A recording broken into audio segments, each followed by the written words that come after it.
Selamat datang di podcast PHP Indonesia untuk tanggal 25 November 2021. Pada podcast kali ini kita akan membahas lagi beberapa berita tentang PHP, kemudian rilis software baru dari PHP, kemudian tutorial-tutorial yang patut dicoba, dan kelas pilihan atau library pilihan untuk minggu ini. Berita pertama datang dari dunia PHP secara umum. Pekan ini kita dihebohkan dengan mundurnya salah satu developer inti dari PHP, yaitu Nikita Popov. Nikita Popov adalah salah satu tokoh penting dari kontributor atau developer utama dari PHP bersama Om Rasmus Lerdorf, Dmitry Stogov, Derek Retans, Ziv Suraki, Anatol Belsky, Stanislav Malsiev, Sarah Golemon, Anthony Ferrara, Nikita Popov, dan 800 orang lain yang mengembangkan PHP dari mulai versi 5 sampai ke versi 8 ini. Dan pada tanggal 23 November kemarin, Nikita Popov, salah satu tokoh penting di pengembangan PHP, menyatakan resmi mengundurkan diri dan memfokuskan untuk berpindah haluan mengembangkan atau bekerja mengembangkan LLVM ya. LLVM ini adalah sebuah compiler untuk bahasa C, salah satu pesaing besar dari GCC. Nah, Om Nikita Popov ini sudah berkontribusi sejak Februari 2012, dan beberapa fitur-fitur penting yang dibuat atau diinisiasi oleh Om Nikita Popov ini antara lain generator dan coroutine di PHP 5, periodic function di PHP 56, kemudian ada weak map di PHP 8, sampai yang terakhir adalah read only properties di PHP 8.1. Nah, karena pengumuman mundurnya Om Nikita Popov ini dan banyak yang mengkhawatirkan bahwa pengembangan PHP ini akan stagnan, maka beberapa perusahaan, tepatnya 10 perusahaan yang hidup di dalam ekosistem PHP ini mulai merilis pers bahwa mereka akan membentuk PHP Foundation, jadi sebuah yayasan untuk mengembangkan PHP ini ke depan, di mana core developer dari PHP ini nanti akan dibiayai oleh PHP Foundation. Beberapa perusahaan yang terlibat dalam PHP Foundation ini antara lain JetBrains, kemudian Zen, Automatic yang membuat WordPress, kemudian ada Acquia, perusahaan di balik Drupal, kemudian Laravel sendiri juga ikut turut serta. JetBrains sendiri berkomitmen untuk menyajikan atau menyumbangkan $100.000 per tahun, dan total revenue sekitar $300.000, dan semuanya akan digunakan untuk menggaji kontributor dan core developer dari PHP ke depan, sehingga ekosistem PHP ini bisa terus berlanjut ya. Semoga tidak seperti yang dikhawatirkan oleh banyak orang ketika core developer dari sebuah bahasa pemrograman itu satu persatu mundur, bahasa itu akan semakin ditinggalkan. Nah, ini salah satu langkah pentingnya.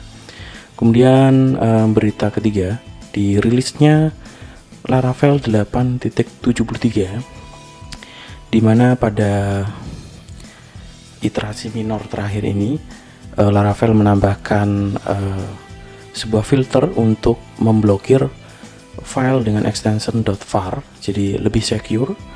Kemudian melakukan allow closure yang bisa dipas di TTL, di case remember, mulai dari 87.3. Kemudian ada implementasi metode lazy by ID descending di descending order, password reset method yang khusus untuk reset URL.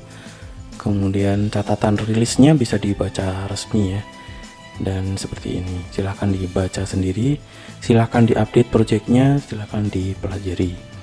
Kemudian rilis kedua datang dari Drupal, bahwa Drupal versi 8.9.19 baru saja dirilis, jadi silahkan diupdate juga Drupalnya. Ada beberapa bug fix penting yang disajikan di 8.9.19 ini. Ada beberapa di antaranya meskipun moderately critical, tapi tidak ada salahnya jika Drupal Anda di-update. Kemudian setelah itu berita terakhir untuk minggu ini adalah hasil benchmark framework dengan metode multiple query yang disajikan oleh techempower.com untuk ronde ke-20 ya. Untuk ronde ke-20 yang terakhir kali dilakukan, di mana posisi teratas itu ditempati oleh Ubiquity Framework di platform Nginx. Kemudian di tempat kedua masih Ubiquity Framework di Workerman. Dan kalau Anda tanya di mana posisi Symfony, misalkan Symfony itu nomor 14 dengan Symfony di Ecosystem Swirl. Kemudian YII 2 itu di posisi 18.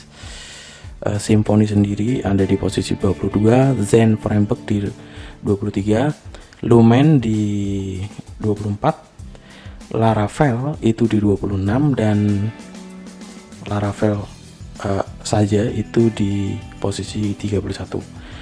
Seperti di layar kalau Anda menyaksikan versi video dari podcast ini, performance query dari Ubiquity Nginx ini bisa mencapai 19.433 query. Sedangkan yang paling rendah sebagai referensi ya, bukan paling rendah sih, yang rendah dalam halaman ini itu Laravel itu hanya mampu mengeksekusi 2.408 query.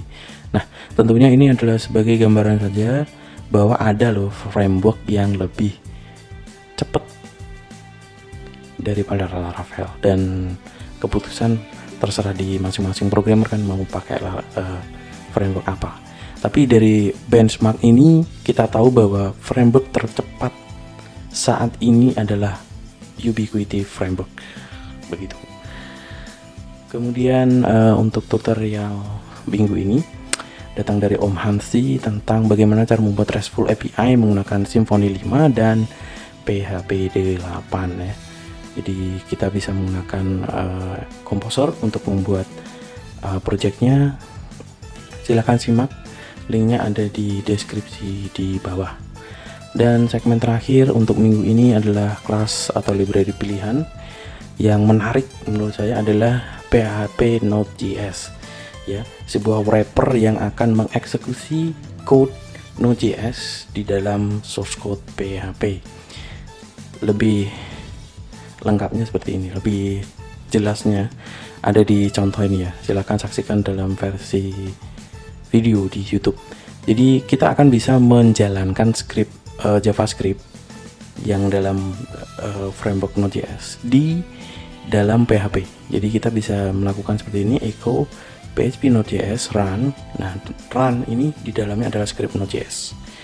Apa sih kegunaannya? Kegunaannya akan sangat banyak ya, akan sangat banyak. Tentu yang paling mudah adalah menjembatani antara developer Node.js dan developer PHP. Oke, itu saja podcast kita minggu ini. Sampai jumpa di minggu depan dan sehat selalu.